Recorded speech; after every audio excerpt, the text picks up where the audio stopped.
जंग के माहौल के बीच भारत को मिल सकती है मिडिल ईस्ट से तेल की खबर में बड़ी राहत।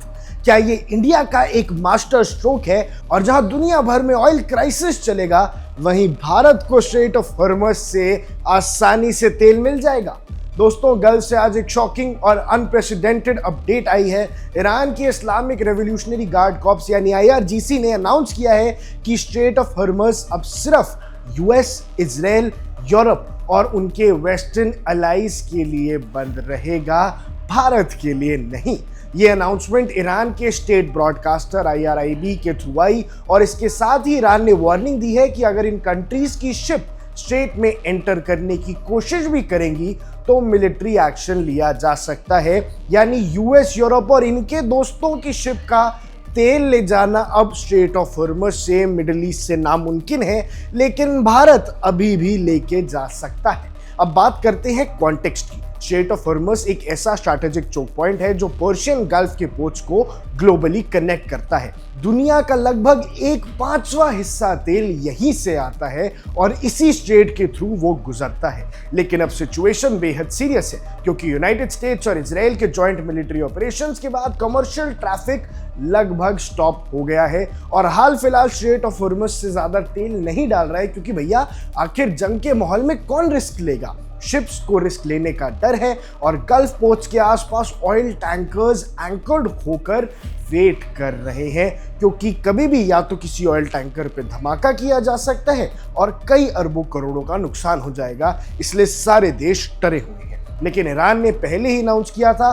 कि सिर्फ चाइनीज फ्लैग शिप्स को ही पैसेज मिलेगा, जिसे एक डिप्लोमेटिक एप्रिसिएशन जेस्चर बीजिंग के लिए माना गया। यानी चाइना को तो अनुमति दे दी, लेकिन अब ये खबर सामने आ रही है कि भारत को भी अनुमति मिल जाएगी। तो दोस्तों, ये मूव सिर्फ एक मिलिट्री और पॉलिटिकल स्टेटमेंट नहीं है, बल्कि ग्लोबल एनर्जी सप्लाई चेन्स पे डायरेक्टली इंपैक्ट डाल रहा है। ऑयल प्राइसेस रॉकेट की तरह ऊपर जा रहे हैं और ग्लोबल ट्रेड और लॉजिस्टिक कंपनीज ऑल्टरनेट रूट्स का ऑप्शंस एक्सप्लोर कर रही हैं। लेकिन स्ट्रेट के बंद होने से एशिया, यूरोप में ईस्ट वेस्टर्न कॉरिडोर्स डिसरप्ट हो रहे हैं, लेकिन गल्फ के एक्सपोर्ट्स जरूर इफेक्टेड हैं और इसी वजह से अब भारत के पास मौका है स्ट्रेट ऑफ हॉर्मज़ से तेल निकालने का और अपनी नीड्स को पूरा करने का, बिना US और यूरोप पे डिपेंड किए गए। अब आते हैं इंडिया के पर्सपेक्टिव पे। सबसे पहले तो जो स्ट्रेटेजिक एडवांटेज इंडिया को मिलेगा, अगर ईरान का ये मूव स्ट्रिक्टली वेस्टर्न कंट्रीज तक लिमिटेड रहता है तो इंडिया जैसे ऑयल इंपोर्टिंग नेशंस के लिए मिडिल ईस्ट से तेल का सप्लाई चेन अभी भी ओपन रह सकता है। इसके बाद हमें एनर्जी सिक्योरिटी मिलेगी, क्योंकि इंडिया को अपनी रिफाइनरीज के लिए कंटिन्यूटी ऑफ ऑयल इंपोर्ट्स चाहिए और अगर स्ट्रेट ऑफ हॉर्मज़ सिर्फ वेस्ट के लिए ब्लॉक्ड है तो हमें ये बेनिफिट मिल सकता है। जियोपॉलिटिक्स की बात करें तो इंडिया का डिप्लोमेसी टेस्ट है। स्मार्ट नेगोशिएशन और कोऑर्डिनेशन के थ्रू हम सेफ शिपिंग लेन्स इंश्योर कर सकते हैं और ग्लोबल ऑयल प्राइस सर्च का एडवांटेज भी हम ले सकते हैं कि दुनिया में तेल महंगा होता है तो हुए, हमें तो सस्ते में मिल जाएगा। लेकिन रिस्क है कि रीजन अभी भी एक कॉन्फ्लिक्ट जोन है, शिपिंग कंपनीज हेजिटेंट है और ऑल्टरनेट रूट्स एक्सपेंसिव हो सकते हैं। ईरान के डिसीजन रैपिडली चेंज हो सकते हैं, इसलिए केयरफुल मॉनिटरिंग जरूरी है। लेकिन अगर ईरान ने यह फैसला ले लिया कि भारत अपना तेल स्ट्रेट ऑफ हॉर्मज़ से लेके जा सकता है, तो इससे अच्छी बात इंडिया के एनर्जी सेक्टर के लिए नहीं होती। एनालिस्ट कहते हैं कि ये एक अनप्रेसिडेंटेड जियोपॉलिटिकल मैन्यूवर है।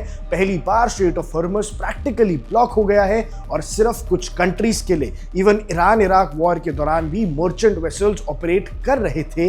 तो दोस्तों, इंडिया के लिए एक पोटेंशियल मास्टर स्ट्रोक हो सकता है, लेकिन इसके लिए डिप्लोमेसी, टाइमिंग और केयरफुल स्ट्रैटेजी की बेहद जरूरत है, ताकि हम अपनी तेल की नीड्स को पूरा कर सकें और राष्ट्र हितों को प्राथमिकता दे सकें। आप देख रहे हैं वन इंडिया, मैं हूं आकाश कौशिक।